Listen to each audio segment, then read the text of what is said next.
Chapter છે 8મું બુરાઈના દ્વાર પરથી. તેમના લેખક છે ઝવેરચંદ મેઘાણી.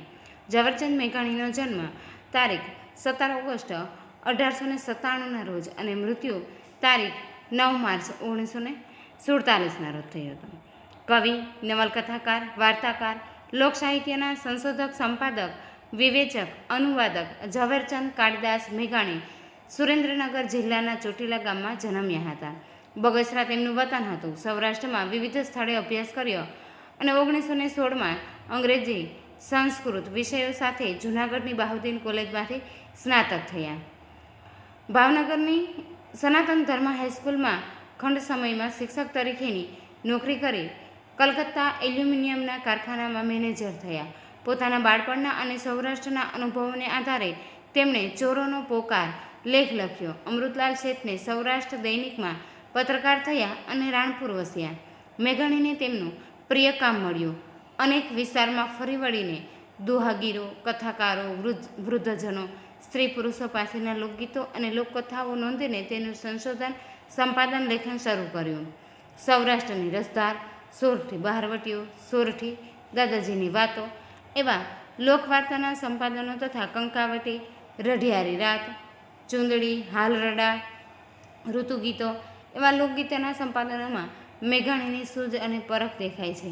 મેઘાણીના આ ભગીરથ કાર્યને કારણે સ્મૃતિને આધારે જળવાતો લોકસાહિત્યનો સમૃદ્ધ વારસો આપણને પ્રાપ્ત થયો છે. સૌરાષ્ટ્રના ખંડેરોમાં લોકસાહિત્યનું સમાલોચન, ધરતીનું ધાવણ જેવા ગ્રંથોમાં લોકસાહિત્યની મીમાંસા કરી તેની વિલક્ષણતાનો પરિચય કરાવ્યો છે. ગાંધીયુગ અને સ્વતંત્રતા સંગ્રામને ઝીલતા યુગવંદના, સિંધુડો જેવા કાવ્ય સંગ્રહો તેમણે આપ્યા છે. રાષ્ટ્રપ્રેમ, દીનદુખી પ્રત્યે હમદર્દી વ્યક્ત કરતા ગીતો, કાવ્ય તેમણે આપ્યા છે. બુરાઈના દ્વાર પરથી નવલિકામાં ઝવેરચંદ મેઘાણીએ જમકુનું જન્મનું સુમેળભર્યું સ્નેહાળ દાંપત્ય જીવન તો આલખ્યું જ છે. સાથે સાથે મહેનત મજૂરી કરનારા માણસો જીવનભર પરસેવો પાડે તો પણ તેમના જીવનમાં દારૂણી, ગરીબી અને શોષણ લખાયેલા જ રહે છે તેવો સૂર આલેખી આપ્યો છે. સામે પક્ષે લેખકે કેટલાક અમીર માણસોના સંકુચિત, શોષણખોર મન, સ્વાર્થી અને સંવેદનહીન દર્શાવીને અહીં સરસ અભિવ્યક્તિ સાધી છે. હવે આપણે જોઈએ આગળ. જમકુ અને જમન ચીબડા વેચવા બેઠા હતા. શાકપીટની અંદર હાટડું ભાડે રાખવાથી 2 દાડા સારું શી જરૂર, એટલે શેરીમાં રસ્તા ઉપર પછેડી પાથરીને ચીબડા મૂક્યા હતા. પણ 2 ના 4 દિવસ થઈ ગયા હતા. જુવાન જોડલું હતું. ચમનલાલ શેઠના બાથરૂમમાં જઈને એકવાર તો જો તેલનું મર્દન લઈને માયજોરી સુખડના સાબુથી અંધોળ કરે અને ટુવાલ શરીર લૂછે તો મજૂર અને વાણિયા વચ્ચેનો રૂપભેદ કોણ પારખી શકે? એવા જ જમન અને જમકુના લાવણ્ય હતા. ગાઢેલા અને લાલ ચટકી ઉપડતા શરીરો હતા. સંસાર જો તપોવન હોય તો પરસેવો ટપકાવીને પેટ ગુજારો કરવો એ જ સાચો યજ્ઞ હોય. તો આ 2 જણા સાચો યજ્ઞ જ કરી રહ્યા હતા. 2 ઉપવાસી હતા. ધૂપમાં બેઠા હતા. એક આસને બેઠા હતા. ધૂળના વંટોળા ગરીબીના હવનના ધુમાડા સા ઉઠતા હતા અને 2ના મોં ઉપર આનંદ ઉજાસ મલકતો હતો. હવે 2 ફાટ મતીરા રહ્યા છે. જટ નીકળી જાય તો ભાગીએ. હા, હવે રોટલા પણ એક ટંકના જ બાકી છે. 2 દીના ઘડી લાવી હતી તેને સાથે 4 દી ગદરી ગયા. માતાજીએ સે પૂરી ખરું, પણ હવે રોટલા કાંક સુકાણા હો, ભેળું કાંઈ શાક અથાણું ન મળે ખરું ને, એટલે પાણીને ઘૂંટડે ઘૂંટડે. અરે તમે જુઓ તો ખરા, હોશિયાર થઈને આટલા ચીબડા કાઢી નાખું ને એટલે સાંજે ને સાંજે અમરા પર ભેળા થઈ જઈએ. અધરાત થઈ ગઈ હશે ને તોય મારી માં ઉના રોટલા ઘડી દેશે ને હું લસણની ચટણી વાટી નાખીશ. માટે તમે હિંમત રાખીને આટલા વેચી કાઢો, મારો વાલો કરું.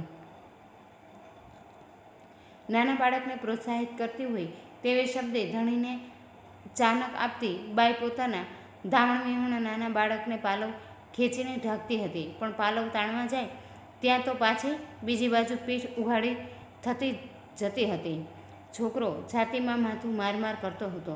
પણ ઘરાક આવે છે જ ક્યાં? અરે આવે તો શું નહીં, તેને મોઢામાંથી કાંઈક બોલો, તમે મોઢામાંથી કાંઈક બોલો તો હમણાં આવે. મોરલીને માથે નાગ આવે એમ આવે. આમ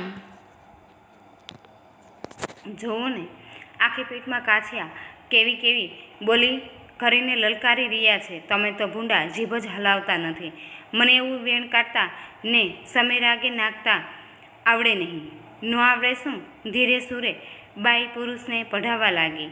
યા સાકરિયા મેવા, યા મધના ઘડા લઈ જાઉં, અમૃતના મેવા લૂંટી જાઉં, લ્યો બોલો એમ.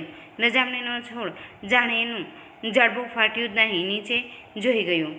ઓય માટેડો, નારી ઘડતા ઘડતા ભૂલથી નર ઘડ્યો લાગે છે ભગવાને, એમ કહેતીકને બાઈ પોતાના ગળચટા ગળાના સૂર કાઢવા લાગી. બે જઈના શેર, આ અમૃતના કૂપા 2 પૈસાના શેર, આ સાકરટેટી 2 જઈને શેર, આ મીઠા મેવા 2 પૈસે શેર. એક ખેસધારી વેપારી આવીને ઊભો રહ્યો. ઘેરે વિવાહ છે, સાંજે જાનના માણસોને પીરસવા ચીબડાનું શાક કરવું છે. પૂછે છે, શો ભાવ? 2 પૈસે શેર બાપા. અમૃત રોખો માલ. આનાના 2.5 શેર તો ઓલી દુકાને આપે છે. ના બાપા, અમારે પોસાય નહીં. અમે પરગામથી આવેલા છે. 4 દીથી ખુવારના ખાટલા છે અમારે. નદીમાં કુટિયા ગાડીને માટલા સારીને વાડા પાયા છે ભાઈ. કેટલેયને મકોડા નોખા થઈ ગયા છે. એ ઠીક, મહેનત વગર કાંઈ થોડો રોટલો મળે છે. રૂના સટ્ટા રમનાર વેપારીને જમકુને ભોઠી પાડી. લે એક વાત કર, એટલે હું આખી ફાટ લઈ જાઉં. મારે ઘેરે જાન આવવાની છે. અરે મારા ભાઈ, જાનને જમાડવી છે. 1000 રૂપિયા ખર્ચની વિવાહ માંડેલ છે. એમાં અમને 4-6 આના ખટાવતા શું બીવો છો? એમાં તમને કેટલો કસ રહેશે? લાંબી વાત નહીં, આનાના 3 શેર તોડી દેવા હોય તો તોડી દે.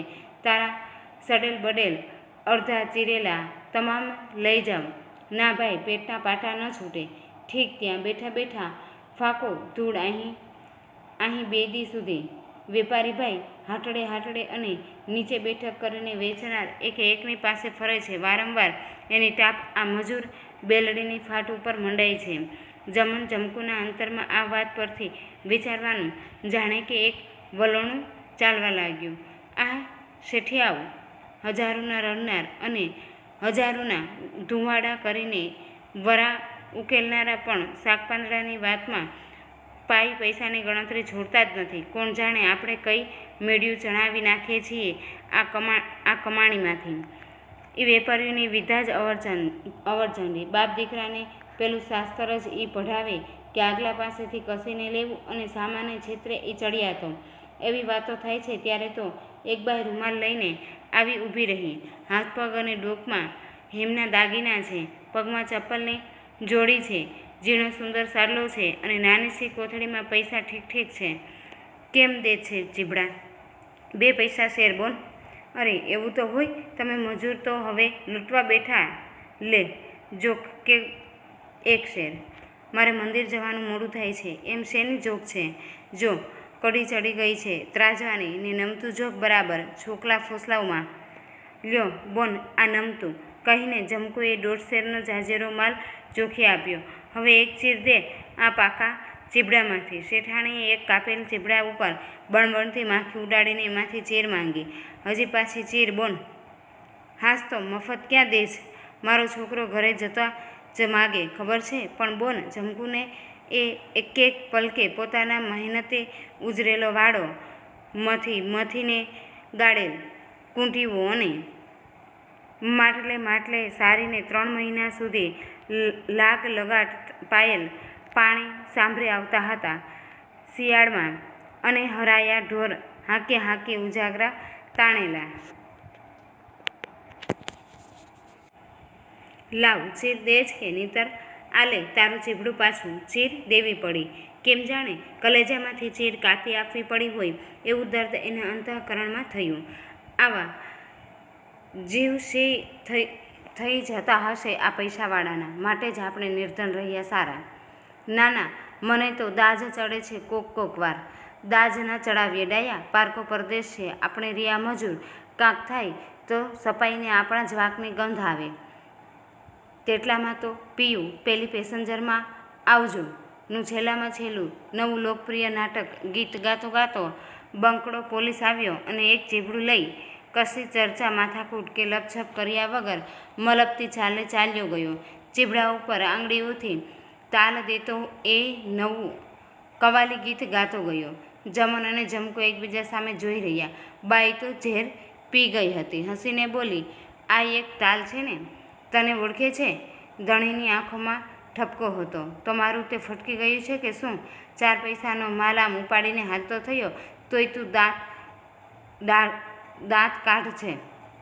કેમ જાણે તારા પિયરનો સગો હોય. હવે વાત જાતી કરો ને. બાઈએ ધણીના વાસામાં હાથ ફેરવ્યો. જોને, તમારા લુગડા 1 મહિનામાં મેલા હાટ થઈ ગયા છે. આજ સાંજે મારા બાપને ઘરે પહોંચવા દે. ત્યાં ખારો પાટ છે. તે સંધાઈ લુગડા ત્યાં ઘસી ચોડી હડમાનીને કોઈને રૂપાળા ધમધમાવી નાખું. હાલો મારા વાલા, કરું હવે એકાદ લલકારો કરો જોઉં. ધણીના કલેજાની કળ જાણે કે આ સુવાળા વચનો વડે ઉતરી ગઈ. માતાના સમ મને શરમ આવે છે. હેઠી નાની વહુ કહીને કોમળ કંઠે જમકોએ સૂર છેડ્યો. એ આ શરબતના કૂપા લઈ જાઓ, આ દૂધિયા માલ લઈ જાઓ. સાંજ નમતી હતી. વરવાહુના ચહેરા ઉપર પશ્ચિમના કેસુડા જાણે રંગ ઢોળતા હતા. આથમણી દિશાના માળી સૂરજે સીમાડા ઉપર ફૂલ ભરપૂર ખાખરાના કેસરિયા વન ખડા કર્યા હતા. વાદળોમાંનું રમતી વગડાવું છોકરીઓ અને વન ફૂલને વેરતી હતી. સાંજે આપણે જાય ત્યારે 4 દીના પૈસા તમારી પાઘડીના માયલી કોરના એક આટામાં બાંધી લેજો. હું રસ્તે કાઠીનું ગામ છે, પણ એ તો પાઘડીએ નહીં પડાવી લે. રાતા મદ્રાસીઓની પાઘડી કાંઈ કાઠી એમ મૂકી દેશે? ઠીક, ત્યારે હું મારે કેડે બાંધી લઈશ. બકરીને હાંકતા હાંકતા ફરીથી બાઈએ લલકારો કર્યો કે એ આ ઘીના કુડડા લઈ જાઓ.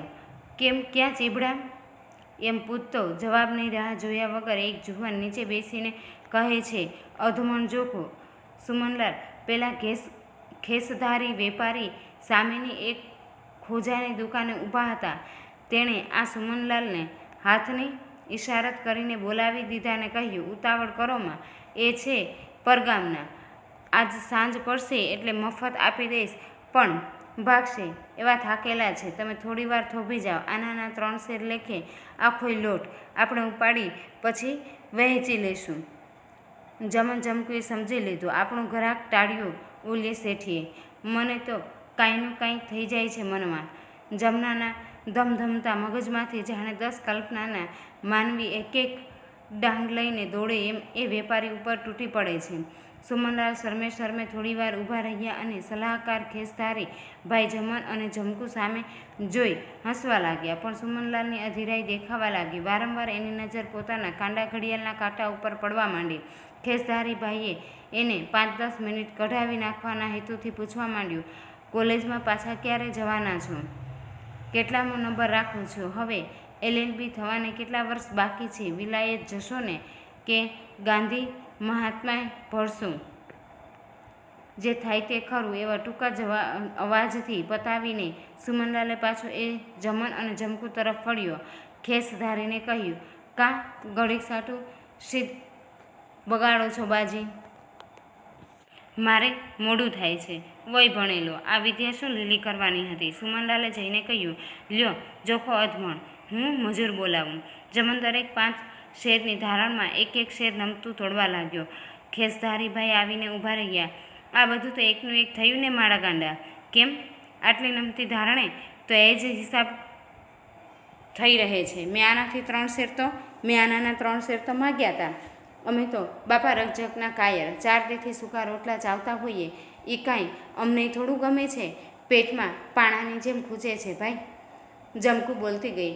જમન જોગતો ગયો. 5 ચીબડા વધ્યા. જુવાને કહ્યું, જોખો એક વધુ ધારણ. ના, જમકુએ કહ્યું, એમને એમ નાખી દો, ધારણ નથી કરવી. ભલે ભાઈ લઈ જતા તમારા પેટ ઠરે. બાપા જુવાન સુમનલાલને આ જમન અને જમકુમાં રસ પડ્યો. વર્ષના ઉર્મી ગીતોના કદી આવો રસ નહોતો ઉપજ્યો. એણે કૌતિકથી પૂછવા માંડ્યું, ક્યાંના છો? ક્યાં વાડા કરો છો? કેટલા મહિનાની મહેનત, શેષી મુસીબતો, કેટલું રડો, ક્યારે પરણ્યા છો, કેટલી ઉંમર છે બેઉની? આ બાળકને કેમ ધવરાવ્યા જ કરો છો? ટાઢા રોટલા કેમ ખાવો છો? અહીં કોઈ જ્ઞાતિલાઓના ખોરડા નથી? દરેક જવાબમાં સુમનલાલે સંધ્યાના રંગો જેટલી જ નિખાલસ સલુકાઈ દીધી. વચ્ચે વચ્ચે વરવહુના મતભેદનું મીઠું મરમાણાનું તીખણ પણ માણ્યું. પણ આ વરવહુને એ તો વાતો દરમિયાન પોતાના સંકેલો ચાલુ જ રાખ્યો હતો. પછેડી ખંખેરીને એ બંને પોતાની ભાડે રાખેલી વખારમાં ગયા. સૂરજ દોડાદોડ ચાલ્યો છે. ક્યાં જાય છે? આટલો અધીરો બની ક્યાં જાય છે? પોતાને સાસરે કે પિતૃ ઘેરે તે તો એ જાણે, પણ એની સાથે આ જમન જમકું પણ સંવાદ કરી રહ્યા છે. છોકરાને કેડે ઝાલીને જમકું ધણીને એક હાથે બધી લે મેલ્યના સાથ દઈ રહી છે. આ અલીભાઈની અઢી શેરી દઈ આવો, આ છરી લઈ લ્યો, આ દીવામાંથી ઘાસલેટ ઢોળીને લઈ લ્યો, આ લ્યો આ કાગળમાં વીંટી લ્યો, આ તાળું વખારના માલિકને આપી લ્યો, લ્યો આપણા લુગડા લત્તાની ને તોલો ત્રાજવાની ફાટ બંધાવું, સૂંઢલો મારે માથે મેલો, અરે ભાન ભૂલ્યા ઈંઢોણી તો પેલી મૂકો. દરેક આદેશનું મૂંગું પાલન કરતો ધણી દોડાદોડ કરતો હતો. સુમનલાલ પણ વખારે આવીને તાલ જુએ છે ને બાઈને કહે છે, તમારું કહ્યું બરાબર ઉઠાવે છે ને? હો, ઉઠાવે જ નહીં ભાઈ, ઉના રોટલા જમવા છે આજ મારી માના હાથનું. ખરું ને એલા? જમણના વ્યસનહીનતા રાતા હોઠ મરકતા રહ્યા. પાછા આ વખતે તો અમારે સરમાણિયાએ મેળે જવું છે કાને એલા? જુવાનની આંખોમાં આ બધી વાતોને સેક્શન થકે આનંદના દીવા રમવા લાગ્યા. પેલા ખેસધારી ભાઈ ક્યાંક આટો દઈને પાછા આવ્યા. કાં સુમનલાલ શાક ક્યારનું ઘરે પહોંચાડી દીધું મજૂર ભેળું. ઠીક, મજૂરને પણ ઘરનું બેટંકનું શાક નીકળશે ને તમે તો બહુ રોકાણા. કાંડા ઘડિયાળના કાંટા ખોટકી ગયા કે શું? એ મર્મમાં હૃદયની તમામ દુર્ગંધ હતી. સુમનલાલે કહ્યું, હું તો જોઈ રહ્યો છું કે આ લોકોનું કેવું સાચું સહિયારું જીવન છે. કોલેજમાં આવું નહીં શીખવાડાતું હોય ખરું? વાણિયાના દીકરાઓને નિશાળ શાકપીઠમાં ખોલાવવા જેવું છે. કેમ નહીં? હા, સટ્ટા બજારમાં તો નહીં જ, બરાબર છે. ત્યાં બાઈઓ ન મળે ખરી ને? એટલે જ આપણી પાંગડા છીએ ને. બાઈઓ રસોડે આપણા મહેમાનો સારું ઊની ઊની રોટલી જ ઉતાર્યા કરે છે. દરમિયાન ચમચમકું પરવારી રહ્યા. વહુએ માથા પર ગાસડીનો સૂંડો ચડાવી દીધો. ધણીએ છોકરાને ખભે ચડાવ્યો. છોકરો બાપના માથે માથું ઢાળીને ત્યાંને ત્યાં ઊંઘી ગયો. લ્યો બાપા, રામ રામ. તમારે પ્રતાપે વહેલાને વહેલા અમે ઉના રોટલા ભેગા થઈ જશું. પ્રતાપ તમારી મહેનતનો. બહેન ઉજળિયા જુવાનના મોંમાંથી બહેન શબ્દ સંબોધતા જમકુને એક નવી દુનિયાના દ્વાર ઉઘડી પડ્યા લાગ્યા. હું રાજ પર આવી ત્યારે તમારા વાસમાં ચોક્કસ આવીશ. જરૂર આવજો ભાઈ. આ ગગાના સમ છે તમને. કેસુડાની વનરાઈ સંકેલીને જ્યારે સંધ્યા ચંપાધારની પાછળ ઉતરી ગઈ હતી અને આઠમનો ચાંદ વાદળીઓમાં રમતી કન્યાઓને દૂધિયા રંગની ઓઢણીઓ દેતો હતો, ત્યારે 3 ઠેકાણે 3 તહેરની વાતો ચાલી રહી હતી. પેલા ખેસધારી શેઠિયા પોતાના બહેનને ઘરે આવેલા જાનના માણસોને સુમનલાલનો દાખલો આપી કોલેજમાં ભણનારાઓની વ્યવહાર કુશળતાની મશ્કરી માણતા હતા. વાણિયા વિના રાવણનું રાજ ગયું. તો આ રીતે બાપા એ જૂની કહેવતને એમણે લાખ રૂપિયાની કહી જણાવી. ઘેરે પોતાની બહેનના લગ્ન હતા. તેની ધમાલમાંથી જાનેમાની પોતાની જુવાન પત્ની સવિતાને મેડી ઉપર બોલાવીને સુમન ઉમરા પરના કેડો બતાવતો હતો. સવિતા એ કેડે 2 વર વહુ ચાલ્યા જાય છે એનું તે સાચું સહજીવન. મરતા પણ એ જીવતરના તોફાનો સાથે રહી વીંજે છે. આપણું સહજીવન કેવળ સિનેમામાં, ફોટોગ્રાફમાં અને રાતના 5-6 કલાકમાં. હું વકીલ થઈશ ને તું કુટુંબને રોવા કૂટવાનું કરીશ, મારું ભઠિયારખાનું કરીશ, મારો ક્લાર્ક પણ નહીં બની શકે. ધૃણા છૂટે છે. આ સહના વસ્તુ સહનો ભુનકતું સહવીર્ય કરવા વહે ના 21 કરોડ વાર જૂના બોલાયેલા મંત્ર પર. એ મંત્રના આચરનારા તો ઓ જાય અમરાપુરના કેડા ઉપર. માતાના સમ અમરાપુરને કેડે પુરુષ ખભે છોકરું સુવાડીને સ્ત્રીના હાથમાં હાથ પોરવીને કહેતો હતો, આજ તો મને ખાઈ ગઈ હતી. 5 વર્ષથી વાડા વાવતા આજે ગળોગળ આવી ગયો હતો. એમાં ઓલિયા સપાઈએ ઉપર ચીરીએ માગનારી બાઈએ ને શેઠાએ તો મારી ખોપડી ફાટ કરી મેલી. અરે ભૂંડા, ખોપડીને તો ટાઢી રાખીએ. ના આમ લોહીના પાણી કરીએ જો રોટલો ન પામતો હોય તો પછી મરેકાની ટોળીમાં ભળવું શું ખોટું. રોયા ચોરી બાઈએ વરને ચીટિયો ભર્યો. માતાના સામ કદીક છે ને કે 2 મહિનાની જેલ મળે એટલું જ ને. બસ એ તારે મન કાંઈ નહીં. બાઈને પ્રેમના તુકારા માંડ્યા. ના રોટલો તો ત્યાં મળે છે. ઊંટાના 2 ટાણા 2 રોટલા દાળ શાક અને પેટ પૂરતા આપે છે. પણ ત્યાં તુને 2 વાના નહીં મળે. તારા આસુડા નહીં સુકાય. શું નહીં મળે? એક તારી આ જમકું અને બીજો તારો આ ઝીણ્યો. એટલેથી જ કરીને આ વાડા પાઈને પ્રાણ નીચવવું છું ને બાકી આ દુનિયા, આ શેઠ સાહુકાર ને આ સપરડા તો હવે મને ચોર જ બનાવી રહેલ છે. કેમ આમ હારી જા છે? જમકુએ ચાંદાની ઉજાસમાં ધણીની આંખો ભીની થતી ભાળી એના સાથમાં પણ ખરેડી પડી હતી. એણે ધણીને શરીરે હાથ વીંટીને હૈયા સાથે ચાંપ્યા.